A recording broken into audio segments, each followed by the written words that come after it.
На 27 април не се случи само насилство во собранието, туку се случи и терористичко загрозување на уставниот поредок. На 27 април во собранието се изврши планиран, организиран и контролиран, за среќа неуспешно, обид за убиство врз дел од пратениците.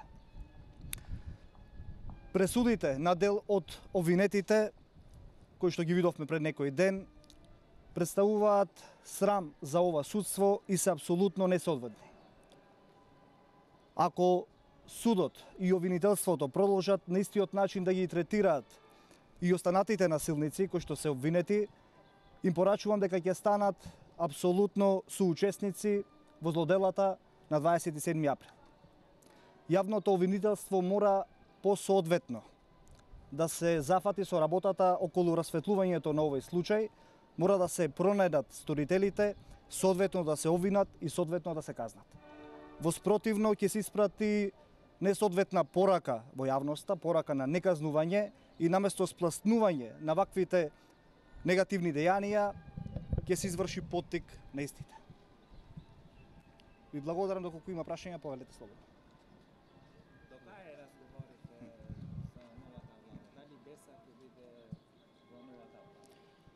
Преговорите околу формирањето на новата влада на Република Македонија се во тек, сега на ниво на работни групи и во текот на наредните недели, во текот на наредните денови, јавноста ќе биде сведок на новата влада која што ќе извлече Република Македонија од бездната во која е западната. БЕСА има услови и кои се условите на БЕСА?